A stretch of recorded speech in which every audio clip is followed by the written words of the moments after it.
I extend my warm welcome to Dr. Indu Rao, Professor and Director of Academic Staff College from Vellore, VIT. The challenging address by Dr. Indu Rao, Professor and Director, Academic Staff College, VIT, Vellore, on the NEP challenges for educational leaders was enthusiastic and energetic. Thanks for evincing her acumen and expertise in the field of education. I ask a question. How many of our teachers are industry ready? How many of our teachers are employable by the industry? How many of our teachers have the skill sets that are required by the industry? If we are thinking about answering this question, then the next question is, how do we make sure that these teachers will make the students industry ready? Dr. Indu Rao, currently designated as Professor and Director ASC at VIT, an Institute of Eminence by Government of India. She has a unique combination of an international, multidisciplinary, industry and academic background with 2 PhD degrees, one from the Faculty of Behavioral Management and Social Science, University of Twente, Netherlands, and second from Faculty of Management Studies, MLSU, India. Welcome all of you. It's my honor and pleasure. I thank you from the bottom of my heart. I am sure each one of us who is here today believes in the power of education, making efforts towards faculty development, because faculty is the pillar of the educational institutions. And when we talk about educational leaders, I think there is leadership from the bottom up, and faculty who joins first any institution. And when a faculty goes to a class of like 60 students, I think that faculty is a leader there, because that faculty is the one person who gets a chance to inspire those 60 students during the entire semester. And our faculty does all the outcomes that are required for our educational system. Our faculty does teaching, our faculty does research, our faculty does consultancy, our faculty does counseling, mentoring, and our faculty establishes international collaborations. And all of these things are listed in the NEP 2020. And that is the focus of NEP 2020. Now, a policy once made, it is good to have a policy that captures the dreams and aspirations of all the people in the country, but it's a bigger challenge to implement that policy. And that challenge will be addressed through educational leadership. So I will talk about what we are doing currently in the country, taking the history of it, what is the purpose, where we are standing today, and also some examples of how these challenges can be addressed. This is a short history that 1947 India got independence. 1948 to 49, we had the University Education Commission, 50 to 53, the Secondary Education Commission, 61 NCERT, 64 to 66, UGC and the Kothari Commission. 1968, the first national policy was dedicated to the country. The purpose was radical restructuring to achieve national integration and greater cultural and economic development. 1986, see, it took a long period. The second national policy on education for special emphasis on the removal of disparities and to equalize educational opportunity. This policy, framed in 1986, was modified in 1992. So we don't say that it was the next national education policy, but it was modified. So in a way, in 2020, you see that it's after a very long time that we have come up with the national education policy. And it has come up after deliberations with many people over a period of 4 or 5 years. That in 2019, the first draft was shared with educationists, and then again there was a round of discussions. And finally, on 29th July 2020, this policy was given to the country. And it is the duty of all of us educationists to see that we are able to implement it. NEP 2020 is not one leader sitting at the top or education minister or somebody who has given it to us. And it is being planned with the consultation process with all stakeholders. And this ministry has communicated to all states and UT governments for implementation of NEP 2020 in letter and spirit. This is that privilege that I had received in 2015 to speak my views. Now let us see what are the salient features or salient points of NEP 2020. Achieving 100% youth and adult literacy. So now we're not talking that education is important, we should start our education institutions. Those were the focus point when we got independent.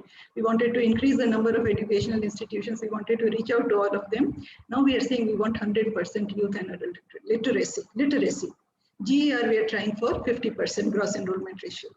The Ministry of Education, in order to bring the focus back on education, we have changed the name of MHRD to MOE, Ministry of Education. We want to ensure universal access at all levels of schooling from primary school to grade 12. Now there is a new curricular and pedagogical structure that 10+2 is getting replaced by 5+3+3+4. There will be no hard separations between arts and sciences, between curricular and extracurricular activities, between vocational and academic streams. I see this is a very, very important thing. We might be talking amongst ourselves, amongst friends, or sometimes in the school, students will talk, then once they go out of the school, they will forget. But for a long time, we have been thinking that these disciplines have to mix. We cannot be specialists in one field, like somebody starts with physics and completes everything right from the school to the undergraduation, post-graduation, PhD, postdoc, everything in physics, and then the application he misses somewhere. Yes. So there have to be some kind of an intermingling between arts and sciences, music, social sciences, organizational science, behavioral science, life sciences, all of these different fields or the different disciplines. Emphasis on promoting multilingualism and Indian languages. They say that students understand best in their mother tongue. Yes, so the medium of instruction until at least grade 5, but preferably till grade 8 and beyond, will be the home language, mother tongue, local language, regional language. And each of these points comes with a challenge. Each of these points comes with a challenge. So we want to have a robust and transparent process for recruitment of teachers and merit-based performance. Now, if I just talk on this one point, we can talk for 1 hour, because each one of us will have experiences of what is the process for recruitment of teachers and what is merit-based performance and where we are finding a challenge. If we have to give marks from 1 to 10, how well we are doing currently, and what all we need to do so that we are able to if one of these points can be done better, like if there is a robust and transparent process for recruitment of teachers, and if merit-based promotion, merit-based appointment of leaders, vice chancellors, HODs, that itself would change a lot in the way education is delivered and the outcomes of education system. Ensuring availability of all resources through school complexes and clusters. See, this is a dream. This policy is a dream. And we should not question that this is not possible. We should see what we can do, even if to 10% or 20%, we can realize it. Increasing the gross enrollment ratio in higher education to 50%. At least 50% of our people be enrolled in higher education. They should get a chance to get higher education. Now, holistic multidisciplinary education with multiple entry-exit options. There is so much, there is a world inside this one sentence. Holistic education. Multidisciplinary. We have not encouraged entry of multidisciplinary people into our education system. Say, for example, we had engineering and MBA. If a graduate, if a student does engineering and MBA, we would say this person is best suited to go to the industry. And it was happening. It was happening. Our universities have traditionally invited, encouraged, and given recognition to people who are specialists in one discipline. Everything, all policies are linked with somebody who has one discipline as the in that person's CV. So if you talked inside the college or in closed doors, little would be heard. But now that the NEP 2020 says it, at least there is a policy, there is a backing from the government which is democratically elected, and then we can say with confidence that this is how it has to be. And we have to create some norms of getting in people who are multidisciplinary background. At least I would say the leaders of the institutions should definitely have a multidisciplinary background, because if they have a multidisciplinary background, they will create governance structures, systems, policies, practices inside the institution, which will encourage this kind of a holistic and multidisciplinary education. Multiple entry-exit options. Students, it's a good thing. You know, it's like a student does not have to feel suffocated in one institution once he or she gets an admission. So there is a credit bank, academic bank of credit. One can take credit somewhere. Go. Easier said than done. See, we are still discussing, even in our university, we are discussing what will be the fallout of these things. Because with a lot of effort, we are doing this admission process. And today, if in a 4-year BTech course, some students enter, and they, next year if somebody wants to go out and somebody from outside wants to come in, there will be a lot of disturbance. There will be a lot of disturbance. Yes, it looks very good that a student is happy, one can go from here and there and, can experience different institutions. I have myself experienced different institutions around the world, and it's great. I mean, your personality changes, your exposure, the way you look at world, everything changes. So we want all our children to get that kind of exposure, but it is a challenge. Setting up of multidisciplinary education and research universities, they have given it a name, MARU, Internationalization of Education. Now the world is connected. Yes, there is COVID-1 and 2, and we don't know there will be COVID-3, but still people will move around, and ICT and these social media, everything, they have bridged all the barriers across cultures. I have seen in different places. Once I was traveling, and in between I had a stop for 3 hours in a country called Bahrain, and there were all these women with their veils, and I saw that everyone was having a phone and they were connected to the world. So it will be a global scenario. It will continue to remain, and our education and educational universities cannot stay localized. We can give value, we can take care of the local culture and the local requirements, but still we need our education to be international. We need to encourage faculty. When many of our Indian faculty are abroad teaching, they're doing so well. But there is a lot of challenge for them to come in. I have a large network of academicians around the world, but it's very difficult for them to come back and get integrated. Sometimes our own teachers are not allowing them to come because of insecurity or whatever reasons. Sometimes they are good in research, we are not good in research, but somehow we have to encourage this internationalization of education. And it is a good way if we are able to send our teachers abroad, send our students abroad, get the students from the other countries to our universities, and also get faculty from different universities to our universities. Teacher education, that is the faculty development which I spoke about, and the NEP says 4-year integrated state-specific, subject-specific Bachelor of Education, establishing a national mission for mentoring. Mentoring and counseling is a very important aspect. There was a time when teachers would not be seen in the campus, they would come take the class and go away. Now we have reached a stage where the teachers are expected to stay on the campus. Sometimes there are residential campuses, sometimes they use a biometric or something that you have to stay for like 8 hours or 7 hours in the campus, and the students can come and meet you, and they have to do this mentoring and counseling. Many universities have adopted the policy that they give 4 or 5 students to one faculty for mentoring, and they have to handhold that person and that student until he or she passes out of the university. But to what extent it is happening in the spirit that we have created these policies or practices or systems, that still remains a challenge. And needless to say that faculty are having so much work to do themselves, that how they will be able to take care of all these things, that itself is a challenge. There are many government schemes. So I will not read each one of them, but government has also has listed and conceptualized several schemes to promote all these things that we just discussed. Now, in my opinion, I have extracted something from all of this. Where should be the focus for educational leaders? And I say there are 3 very important things that educational leaders should concentrate on. So first of all, I would say industry. Because I have myself done my first PhD thesis was titled Operational Efficiency of Technical Higher Education Institutions. And that was 20 years ago. And I had written then, and hardly anyone listened to me or took note of it at that point of time. But now I am very happy that NEP 2020 mentions it clearly. I defined operational efficiency of a technical education institution as the extent to which our institution prepares the student for the profession that he or she is going to serve. Your efficiency is not how much fees you get, how many graduates you churned out, how many people got placement, how many marks they get, who is the topper, who is the ranking. It is to the extent to which you prepare the graduates for the profession that he or she is going to serve. And how will you do this? You want the graduates to be employable. You want the graduates to be industry ready. You want them to be skilled. First, I ask a question. How many of our teachers are industry ready?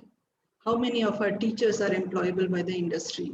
How many of our teachers have the skill sets that are required by the industry? If we are thinking about answering this question, then the next question is, how do we make sure that these teachers will make the students industry ready? So fundamentally, there is a problem. Now, where is the problem? Going back to one of those statements which I said, recruitment of faculty. We have not recruited faculty or given them the due recognition to the faculty who came from the industry. We now have started something called Professor of Practice, but that is somebody who has served for almost the entire career in the industry, and then is coming and the person is detached from the academia. In fact, recently we had an Industrial Connect meeting. I'm a member of this. Some 20 women leaders have made a group, and we were doing this. We called one of the IM directors, and we called one person from Deloitte or somewhere. And both of them were talking. And 1 hour they spoke, and they said, these are two completely separate things. It's very hard to come together. Academicians feel that we know. We read books and we know. Industry people say we do. Now the point is, we want our students to know how to do. Yes, knowing how to do or knowing by doing is what is bridging the gap. And we want our students to be knowing what to do when they go to the industry. So what industry expects today at the best is, okay, nothing, you just prepare a good human being skill sets we will teach once they come to our industry. But the way it can be solved is, if we have, and I'm not saying people who have completed their entire working career in the industry, if we have people who have so for 5 years, 7 years, 10 years, 15 years in the industry, why can't we bring them and give them good positions in our universities? If you have to implement this policy of bridging the gap and creating industry-ready graduates, we have to bring people from the industry. Our teachers, they start their career with the book and they retire reading the books. How do we expect them to become industry-ready? There is no provision for teachers to go for an internship in an industry. We send the students for an internship, and at the end of it, they come with a certificate. Sometimes they have a nice vacation. Sometimes they copy paste. This is not how an industry-ready graduate will be prepared. We'll have to have teachers not just coming as guest lecturers. In fact, I will refer to that same state level consultation which was happening in 2015 when NEP policy, I made this recommendation, and there were people who were like vice chancellors and aspiring to be vice chancellor. They said, no. Industry people can come and go take lecture and go. We have to safeguard the jobs of our teachers. Yes, so that mindset has to change. That mindset has to change. We have to bring, if we want to be industry ready, we have to get industry experienced people into our mainstream education.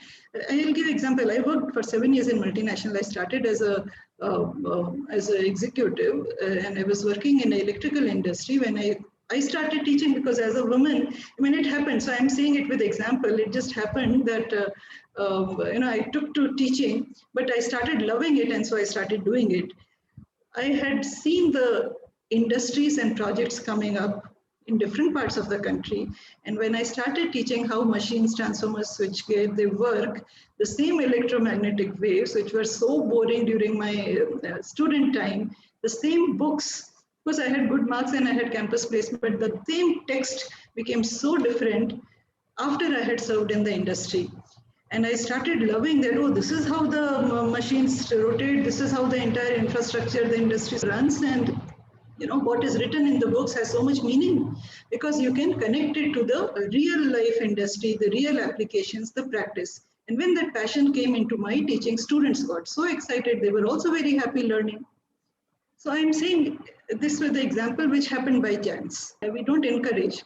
It is good that I got scholarships to go abroad and got international experience, and I have a good CV, so I continue to get good jobs. But we have to make it in the system, in the policy, that we have to get people who have industry experience into the education system.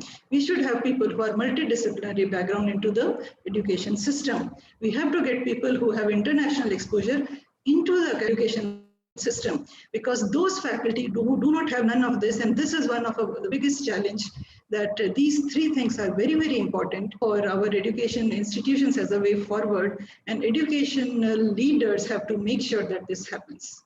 It is written by the National Education Policy 2020, and all these aspects have to come into our academics, teaching, learning process, research. In our assignments, we talk about creating higher order thinking questions, outcome-based education, and the different levels of Bloom's taxonomy. We ask the faculty, you please create questions that applied level questions. If the faculty does not know where is the application, what he or she will do.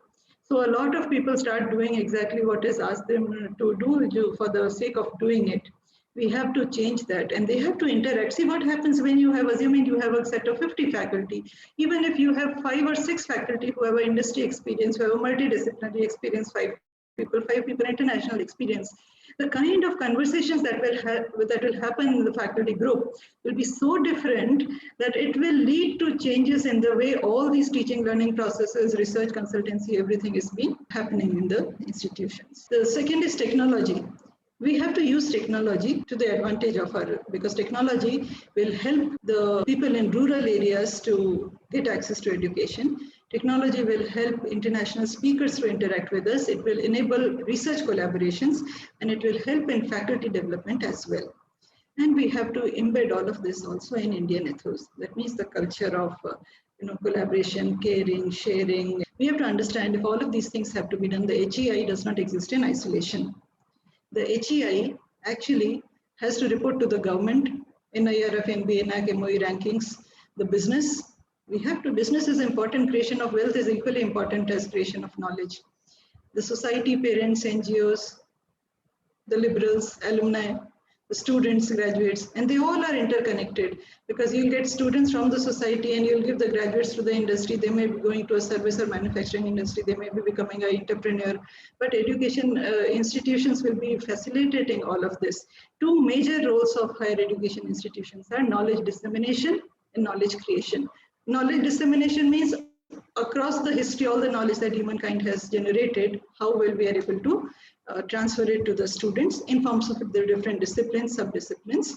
And knowledge creation is creating new knowledge, because every day there is a new requirement and there is a scope for creating new knowledge. There are challenges, a lot of challenges, time is less. I'm not reading that. We should not forget that the purpose of education is that it's a leveler. It reduces social inequalities, gender gap, economic disparity, physical disabilities, brings utility for society and nation, and it helps in the development, peace, and prosperity. It adds to the dignity of the self and family. Has any one of you seen an iceberg or heard of it? Titanic is a movie which everybody has seen. And if you know that there was a big ship, it was a big ship created with the best material, with the richest people on earth, with the best leadership, the best captain, and very powerful people, but it crashed. And do you know why Titanic crashed? Because they could not see the bottom of the iceberg. They were seeing only the top of the iceberg. So our NEP is something like this. I have not put the photo of that old Titanic because it crashed. I want to believe that it's a new education policy. And this iceberg, I'm calling it as the education system.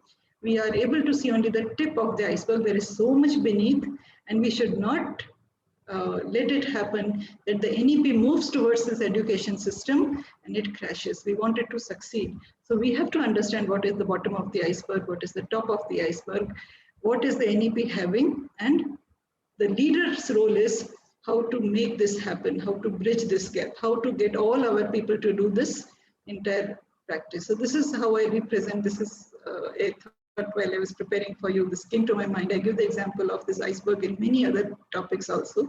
So this is how I see the education system and the NEP. The leadership should not think that my chair only is important, or survival of institute is important, or fees is important, or seats are important, or how will I get, that is beyond that you have to see. But even then, these are real life situations, and all of this complex phenomenon puts a big challenge for the NEP 2020 implementation.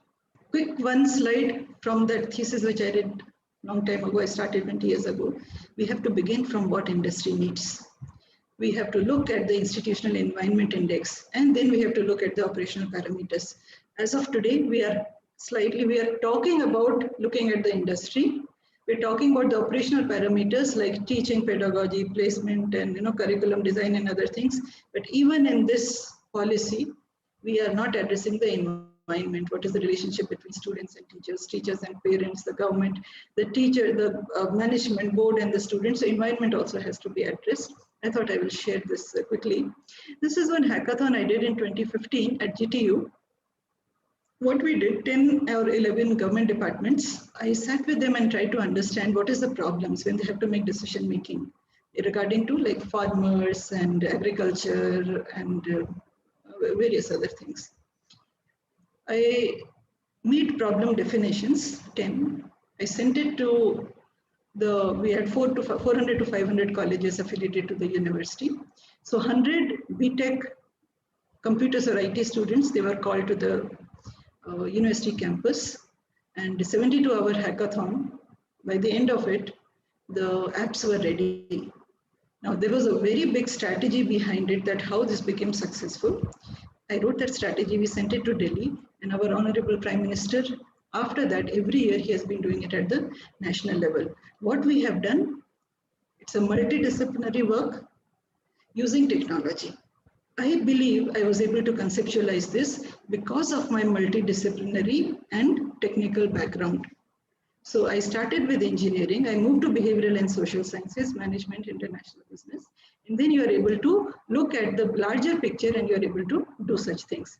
Second, I was living in the state of Gujarat and born to two professors. I was very particular about books as temples of learning. There I saw that people were not too careful about the books, but they valued business. So they were about, so the divide between Lakshmi and Saraswati, that also in our culture, they say they can't be together. But for sustainable development of the society, we have to bring these two together. So what I did to make this happen, there's the industry where it was $20 billion industry, the diamond industry in Gujarat. 11 out of 12 diamond set in jewelry anywhere in the world were cut and polished in Gujarat. And it was nowhere in the books, not even in any IMA case study. I published one case study in 2009 on this. And India accounts for the world net exports of cut and polished diamonds. And this is the figure of, I'm talking of 2006. So 95%. And nowhere.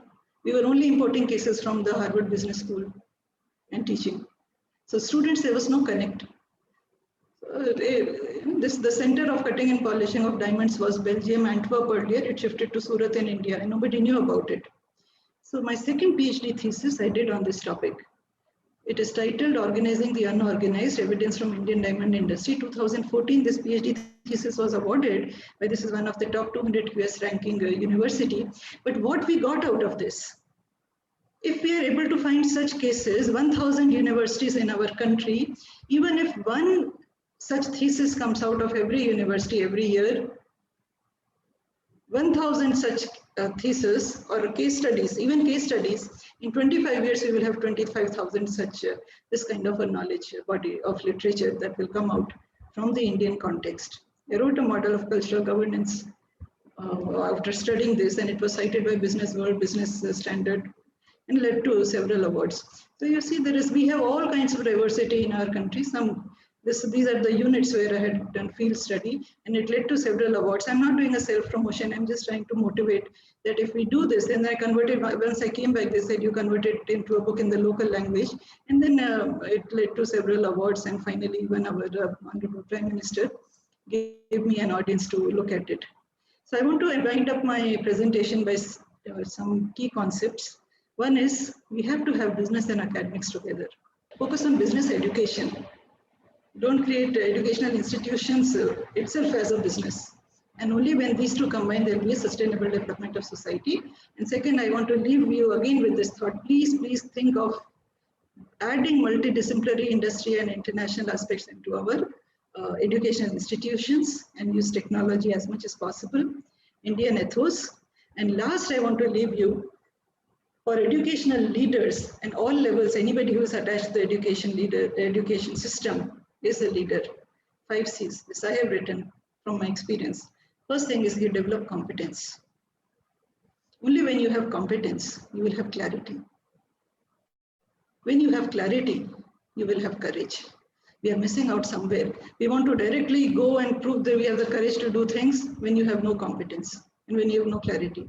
And that will give you confidence and a character. If we have these 5 C's, these are essentials of educational leadership, and our NEP implementation will happen if all of us try to imbibe. I don't know, I have humbly just put forward my views, and I hope that if anything helps anyone and it contributes to making the implementation of NEP 2020 a reality, then I think even if one person thinks there is some value in this presentation, then I will be happy and thankful. Thank you so much, Seet, for inviting me and giving me this opportunity to present.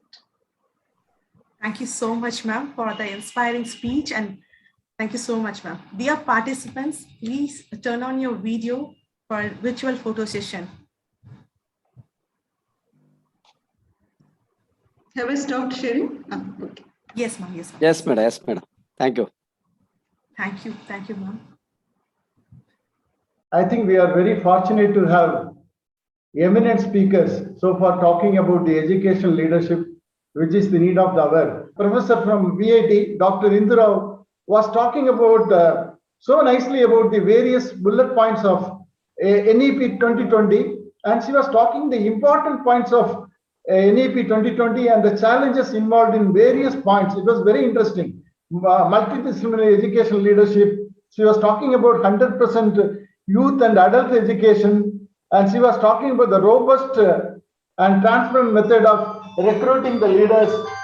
She was talking so nicely about the internationalism of education, mentoring and counseling talents to be adopted among the faculty members, among the educational leaders.